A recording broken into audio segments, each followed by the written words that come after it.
Chapter 8, Gift for the Darkness. Piggy looked up miserably from the dawn-pale beach to the dark mountain. Are you sure? Really sure, I mean.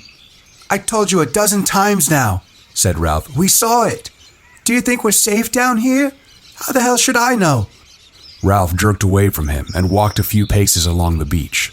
Jack was kneeling and drawing a circular pattern in the sand with his forefinger. Piggy's voice came to them, hushed. Are you sure? Really? Go up and see, said Jack contemptuously, and good riddance. No fear. The beast had teeth, said Ralph, and big black eyes. He shuddered violently. Piggy took off his one round of glass and polished the surface. What are we going to do? Ralph turned toward the platform.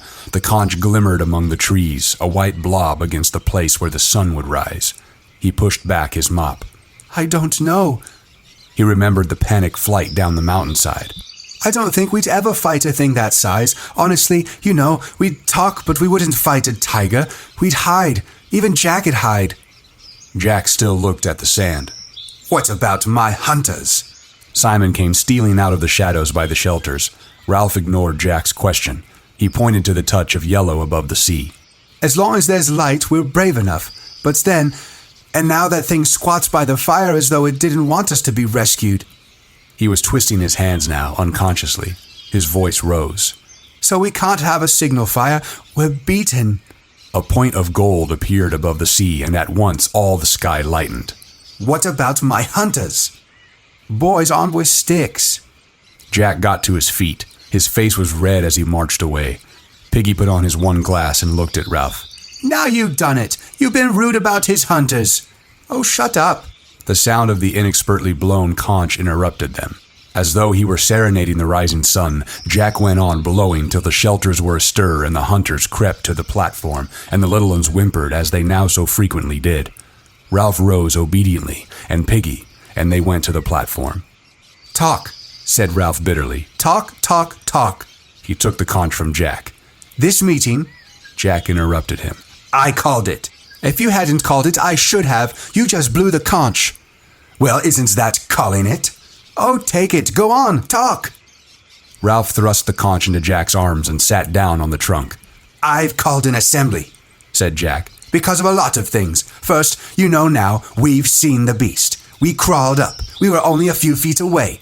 The beast sat up and looked at us. I don't know what it does. We don't even know what it is. The beast comes out of the sea. Out of the dark. Trees. Quiet, shouted Jack. You listen.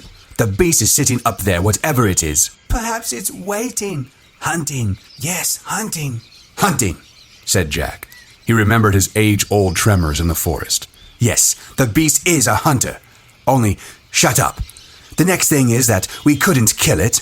And the next thing is that Ralph said my hunters are no good. I never said that. I've got the conch. Ralph thinks you're cowards, running away from the boar and the beast. And that's not all. There was a kind of sigh on the platform as if everyone knew what was coming. Jack's voice went up, tremulous yet determined, pushing against the uncooperative silence. He's like Piggy. He says things like Piggy. He isn't a proper chief. Jack clutched the conch to him. He's a coward himself. For a moment, he paused and then went on. On top, when Roger and me went on, he stayed back. I went too. After. The two boys glared at each other through screens of hair. I went on too, said Ralph. Then I ran away. So did you. Call me a coward then. Jack turned to the hunters. He's not a hunter. He'd never have got us meat. He isn't a prefect and we don't know anything about him. He just gives orders and expects people to obey for nothing. All this talk, shouted Ralph. Talk. Who wanted it? Who called this meeting? Jack turned, red in the face, his chin sunk back. He glowered up under his eyebrows. All right, then, he said in tones of deep meaning and menace. All right. He held the conch against his chest with one hand and stabbed the air with his index finger. Who thinks Ralph oughtn't to be chief? He looked expectantly at the boys ranged around who had frozen. Under the palms there was deadly silence. Hands up, said Jack strongly. Whoever wants Ralph not to be chief. The silence continued, breathless and heavy and full of shame. Slowly, the red drained from Jack's cheeks, then came back with a painful rush. He licked his lips and turned his head at an angle so that his gaze avoided the embarrassment of linking with another's eye. How many think? His voice tailed off. The hands that held the conch shook. He cleared his throat and spoke loudly. All right, then. He laid the conch with great care in the grass at his feet. The humiliating tears were running from the corner of each eye. I'm not going to play any longer. Not with you. Most of the boys were looking down now, at the grass or their feet. Jack cleared his throat again. I'm not going to be a part of Ralph's lot. He looked along the right-hand logs, numbering the hunters that had been a choir.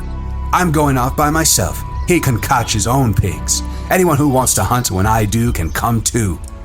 He blundered out of the triangle, toward the drop to the white sand. Jack! Jack turned and looked back at Ralph. For a moment he paused and then cried out, high-pitched, enraged. No! He leapt down from the platform and ran along the beach, paying no heed to the steady fall of his tears. And until he dived into the forest, Ralph watched him. Piggy was indignant.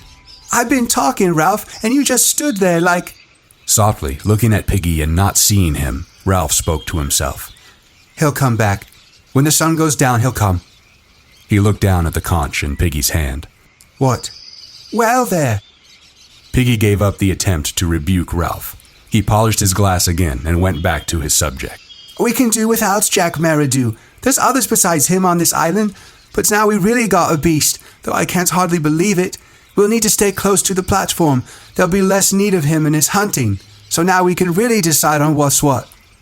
There's no help, Piggy. Nothing to be done.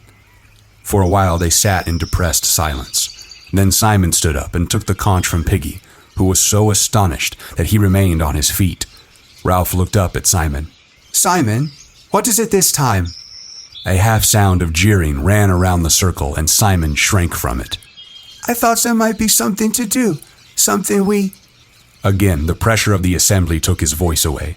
He sought for help and sympathy and chose Piggy. He turned half toward him, clutching the conch to his brown chest. I think we ought to climb the mountain. The circle shivered with dread. Simon broke off and turned to Piggy, who was looking at him with an expression of derisive incomprehension. What's the good of climbing up to this here beast when Ralph and the other two couldn't do nothing? Simon whispered his answer. What else is there to do? His speech made, he allowed Piggy to lift the conch out of his hands. Then he retired and sat as far away from the others as possible. Piggy was speaking now with more assurance and with what, if the circumstances had not been so serious, the others would have recognized as pleasure. I said we could all do without a certain person. Now I say we got to decide on what can be done. And I think I could tell you what Ralph's going to say next. The most important thing on the island is the smoke, and you can't have no smoke without a fire. Ralph made a restless movement. No go, Piggy. We've got no fire. That thing sits up there. We'll have to stay here. Piggy lifted the conch as though to add power to his next words. We got no fire on the mountain. But what's wrong with a fire down here? A fire could be built on them rocks, on the sand even. We'd make smoke just the same. That's right, smoke, by the bathing pool. The boys began to babble. Only Piggy could have the intellectual daring to suggest moving the fire from the mountain. So we'll have the fire down here, said Ralph. He looked about him. We can build it just here between the bathing pool and the platform. Of course. He broke off, frowning, thinking the thing out, unconsciously tugging at the stub of a nail with his teeth. Of course the smoke won't show so much, not to be seen so far away, but we needn't go near the... The others nodded in perfect comprehension. There would be no need to go near. We'll build the fire now. The greatest ideas are the simplest. Now there was something to be done. They worked with passion. Piggy was so full of delight and expanding liberty in Jack's departure, so full of pride in his contribution to the good of society, that he helped to fetch wood. The wood he fetched was close at hand, a fallen tree on the platform that they did not need for the assembly, yet to the others the sanctity of the platform had protected even what was useless there. Then the twins realized they would have a fire near them as a comfort in the night, and this set a few little ones dancing and clapping hands. The wood was not so dry as the fuel they had used on the mountain. Much of it was damply rotten and full of insects that scurried. Logs had to be lifted from the soil with care, or they crumbled into sodden powder. More than this, in order to avoid going deep into the forest, the boys worked near at hand on any fallen wood, no matter how tangled with new growth. The skirts of the forest and the scar were familiar, near the conch and the shelters, and sufficiently friendly in daylight. What they might become in darkness, nobody cared to think. They worked, therefore, with great energy and cheerfulness, though as time crept by there was a suggestion of panic in the energy and hysteria in the cheerfulness. They built a pyramid of leaves and twigs, branches and logs on the bare sand by the platform. For the first time on the island, Piggy himself removed his one glass, knelt down and focused the sun on tinder. Soon there was a ceiling of smoke and a bush of yellow flame. The little ones, who had seen few fires since the first catastrophe, became wildly excited. They danced and sang, and there was a partyish air about the gathering. At last Ralph stopped work and stood up, smudging the sweat from his face with a dirty forearm. We'll have to have a small fire. This one's too big to keep up. Piggy sat down carefully on the sand and began to polish his glass. We could experiment. We could find out how to make a small hot fire and then put green branches on to make smoke. Some of them leaves must be better for that than the others. As the fire died down, so did the excitement. The little ones stopped singing and dancing and drifted away toward the sea or the fruit trees or the shelters. Ralph dropped down in the sand. We'll have to make a new list of who's to look after the fire. If you can find them. He looked around. Then for the first time he saw how few big uns there were and understood why the work had been so hard. Where's Maurice? Piggy wiped his glass again. I expect... No, he wouldn't go into the forest by himself, would he? Ralph jumped up, ran swiftly round the fire and stood by Piggy, holding up his hair. But we've got to have a list. There's you and me and Sam and Eric and... He would not look at Piggy but spoke casually. Where's Bill and Roger? Piggy leaned forward and put a fragment of wood on the fire. I expect they've gone. I expect they won't play either. Ralph sat down and began to poke little holes in the sand. He was surprised to see that one had a drop of blood by it. He examined his bitten nail closely and watched the little globe of blood that gathered where the quick was gnawed away. Piggy went on speaking. I seen them stealing off when we was gathering wood. They went that way, the same way as he went himself. Ralph finished his inspection and looked up into the air. The sky, as if in sympathy with the great changes among them, was different today, and so misty that in some places the hot air seemed white. The disk of the sun was dull silver, as though it were nearer and not so hot, yet the air stifled. They always been making trouble, haven't they? The voice came near his shoulder and sounded anxious. We can do without him. We'll be happier now, won't we? Ralph sat. The twins came, dragging a great log and grinning in their triumph. They dumped the log among the embers so that sparks flew. We can do all right on our own, can't we? For a long time while the log dried, caught fire and turned red hot, Ralph sat in the sand and said nothing. He did not see Piggy go to the twins and whisper to them, nor how the three boys went together into the forest. Here you are. He came to himself with a jolt. Piggy and the other two were by him. They were laden with fruit.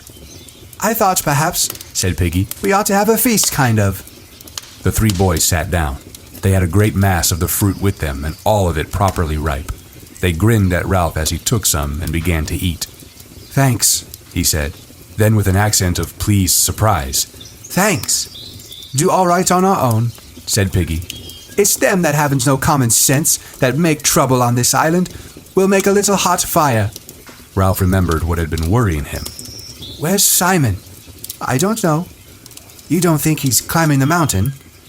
Piggy broke into noisy laughter and took more fruit. He might be. He gulped his mouthful. He's cracked. Simon had passed through the area of fruit trees, but today the little ones had been too busy with the fire on the beach, and they had not pursued him there. He went on among the creepers until he reached the great mat that was woven by the open space and crawled inside. Beyond the screen of leaves, the sunlight pelted down, and the butterflies danced in the middle their unending dance. He knelt down, and the arrow of the sun fell on him. That other time the air had seemed to vibrate with heat, but now it threatened. Soon the sweat was running from his long, coarse hair.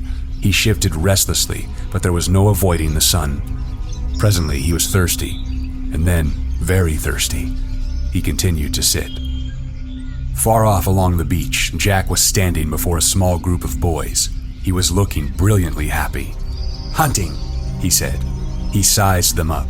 Each of them wore the remains of a black cap, and ages ago they had stood in 2 demure rows and their voices had been the song of angels. We'll hunt. I'm going to be chief. They nodded, and the crisis passed easily. And then, about's the beast. They moved, looked at the forest. I say this, we aren't going to bother about the beast. He nodded at them. We're going to forget the beast. That's right. Yes. Forget the beast. If Jack was astonished by their fervor, he did not show it. And another thing, we shan't dream so much down here. This is near the end of the island. They agreed passionately out of the depths of their tormented private lives. Now listen, we might go later to the Castle Rock, but now I'm going to get more of the biggins away from the conch and all that. We'll kill a pig and give a feast. He paused and went on more slowly. And about the beast, when we kill, we'll leave some of the kill for it. Then it won't bother us, maybe. He stood up abruptly. We'll go into the forest now and hunt.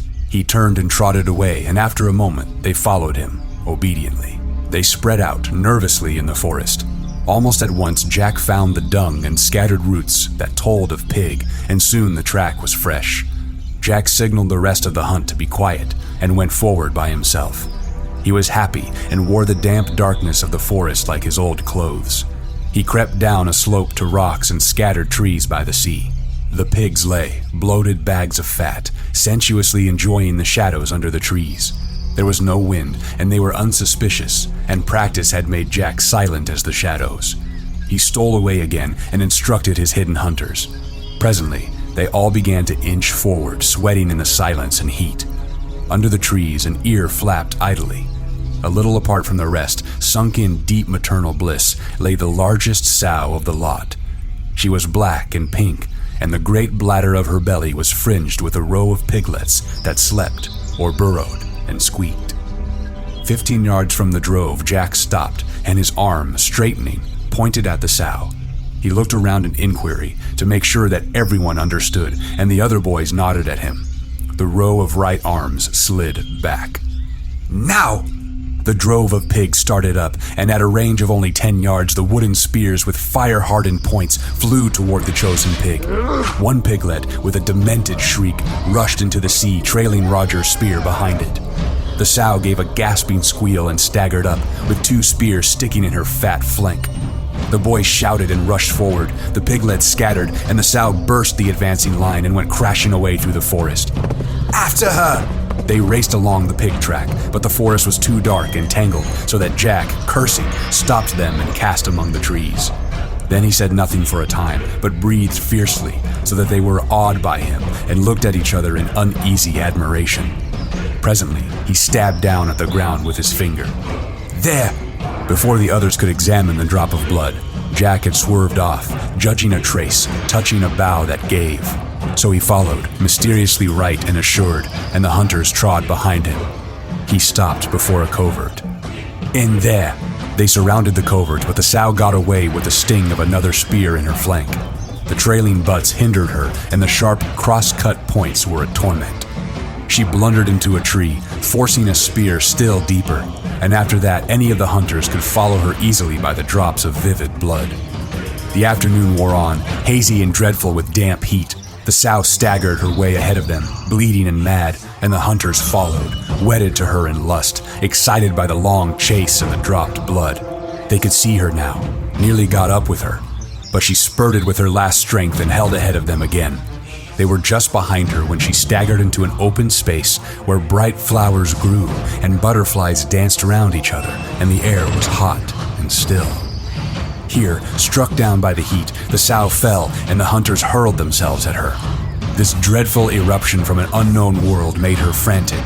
She squealed and bucked, and the air was full of sweat and noise and blood and terror. Roger ran around the heap, prodding with his spear whenever pig flesh appeared. Jack was on top of the sow, stabbing downward with his knife. Roger found a lodgment for his point and began to push till he was leaning with his whole weight. The spear moved forward inch by inch, and the terrified squealing became a high-pitched scream. Then Jack found the throat, and the hot blood spouted over his hands. The sow collapsed under them, and they were heavy and fulfilled upon her. The butterflies still danced, preoccupied in the center of the clearing. At last, the immediacy of the kill subsided. The boys drew back, and Jack stood up, holding out his hands. Look. He giggled and flicked them while the boys laughed at his reeking palms. Then Jack grabbed Maurice and rubbed the stuff over his cheeks. Roger began to withdraw his spear, and boys noticed it for the first time. Robert stabilized the thing in a phrase which was received uproariously. Right up her ass. Did you hear? Did you hear what he said? Right up her ass. This time, Robert and Maurice acted the two parts, and Maurice's acting of the pig's efforts to avoid the advancing spear was so funny that the boys cried with laughter. At length, even this palled. Jack began to clean his bloody hands on the rock. Then he started work on the sow and paunched her, lugging out the hot bags of colored guts, pushing them into a pile on the rock while the others watched him. He talked as he worked. We'll take the meat along the beach. I'll go back to the platform and invite them to a feast.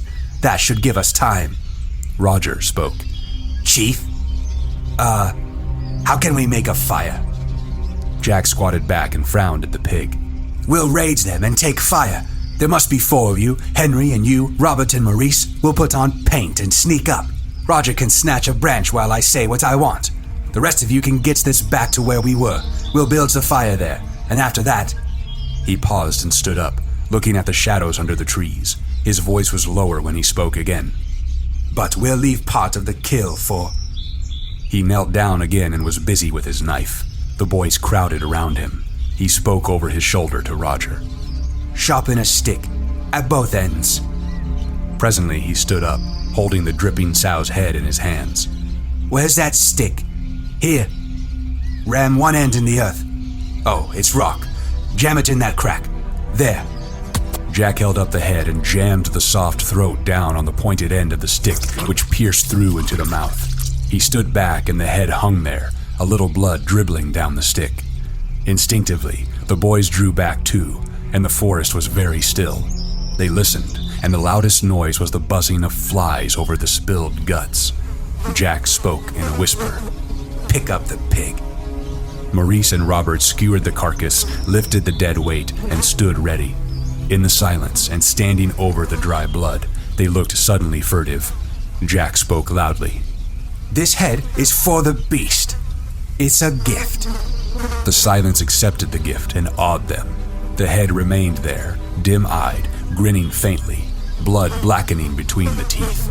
All at once they were running away, as fast as they could, through the forest, toward the open beach.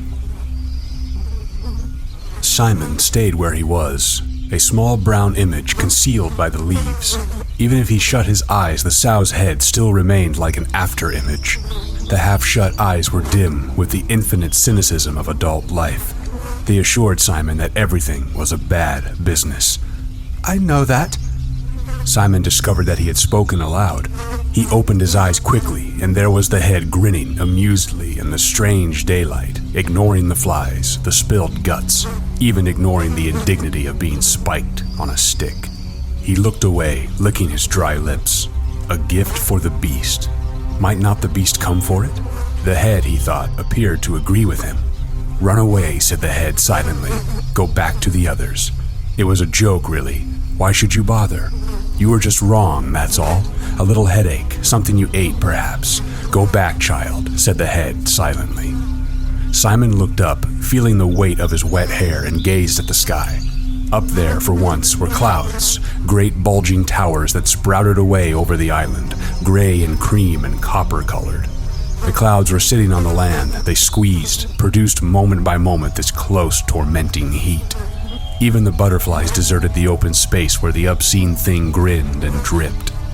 Simon lowered his head, carefully keeping his eyes shut, then sheltered them with his hand. There were no shadows under the trees, but everywhere a pearly stillness, so that what was real seemed elusive and without definition. The pile of guts was a black blob of flies that buzzed like a saw. After a while, these flies found Simon. Gorged, they alighted by his runnels of sweat and drank. They tickled under his nostrils and played leapfrog on his thighs. They were black and iridescent green and without number, and in front of Simon, the Lord of the Flies hung on his stick and grinned. At last, Simon gave up and looked back, saw the white teeth and dim eyes, the blood, and his gaze was held by that ancient, inescapable recognition. In Simon's right temple, a pulse began to beat on the brain. Ralph and Piggy lay in the sand, gazing at the fire and idly flicking pebbles into its smokeless heart. That branch is gone. Where's Sam and Eric? We ought to get some more wood. We've out of green branches. Ralph sighed and stood up. There were no shadows under the palms on the platform, only this strange light that seemed to come from everywhere at once. High up among the bulging clouds, thunder went off like a gun. We're going to get buckets of rain. What about the fire?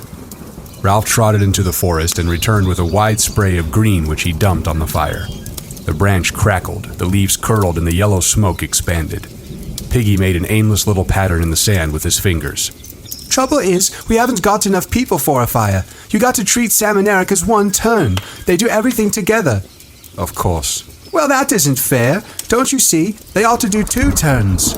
Ralph considered this and understood. He was vexed to find how little he thought like a grown-up and sighed again. The island was getting worse and worse. Piggy looked at the fire.